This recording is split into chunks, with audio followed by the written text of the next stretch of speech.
3 पर बड़ा अपडेट। 2 टुकड़ों में चंद्रयान 3। देश में खुशी की लहर। जिस पल का इंतजार था वो अब पल नजदीक आता जा रहा है। 16 अगस्त की तारीख और सुबह करीब 8:38 का समय। ये वो पल है, ये वो समय है जब चंद्रयान 3 का इंजन 1 मिनट के लिए ऑन किया गया था, जिसके बाद उसकी ऑर्बिट ही बदल गई। अब एक और बड़ा अपडेट इसरो की तरफ से दिया जा रहा है, जिसने सभी की सांसें रोक दी है और भगवान से भी यही दुआ है कि सब कुछ ठीक हो। चांद के चारों तरफ अब चंद्रयान 3 के सारे ऑर्बिट मैनवर पूरे हो चुके हैं। चंद्रयान 3 चंद्रमा की 5वीं कक्षा में पहुंच गया है। अब चंद्रयान का कोई ऑर्बिट नहीं बदला जाएगा। 17 अगस्त की दोपहर करीब 1 बजे का समय बेहद खास रहने वाला है, क्योंकि इस समय चंद्रयान 3 का इंटीग्रेटेड मॉड्यूल 2 हिस्सों में बटेगा। इसका एक हिस्सा है प्रोपल्शन मॉड्यूल और दूसरा हिस्सा है लैंडर मॉड्यूल। प्रोपल्शन मॉड्यूल के अलग होने के बाद इसरो के लिए अग्नि परीक्षा भी शुरू हो जाएगी।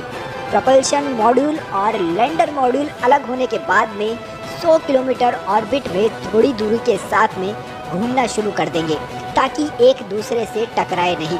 इसके बाद 18 और 20 अगस्त को लैंडर की डी ऑर्बिटिंग कराई जाएगी। 18 अगस्त की दोपहर करीब 4 बजे 1 मिनट के लिए लैंडर के थ्रस्टर्स को ऑन किया जाएगा, ताकि उसे सही दिशा में लाकर गति कम की जा सके। फिर 20 अगस्त की देर रात 1:45 बजे के आसपास भी यही काम फिर से किया जाएगा। अभी चंद्रयान 3 को 100 किलोमीटर वाली गोलाकार कक्षा में लाना बाकी है। अब तक चंद्रयान 3 से संबंधित सभी चरण पूरे हो चुके हैं और 5वां चरण है प्रोपल्शन और लैंडर मॉड्यूल को अलग अलग करना।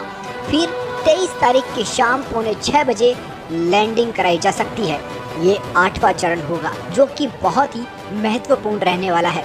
लैंडर के समय काफ़ी धूल उड़ने की आशंका है, इसलिए धूल के छटने तक लैंडर से रोवर बाहर नहीं आएगा।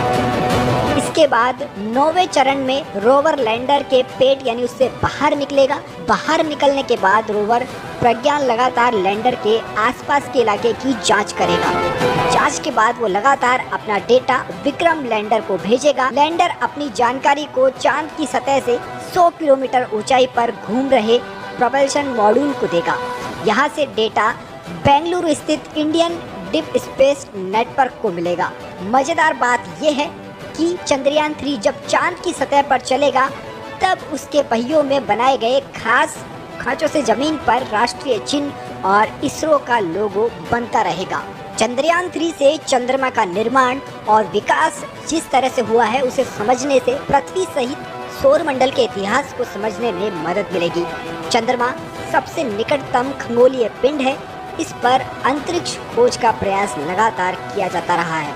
भविष्य के लिए चंद्रमा पर अंतरिक्ष अड्डे स्थापित किए जा सकते हैं। चंद्रमा, पृथ्वी और ब्रह्मांड को बेहतर समझ के लिए खोज बहुत ही जरूरी है। अगर ये परीक्षण सफल हो जाता है तो भारत को दुनिया के सामने अपनी क्षमता दिखाने का मंच भी मिल जाएगा।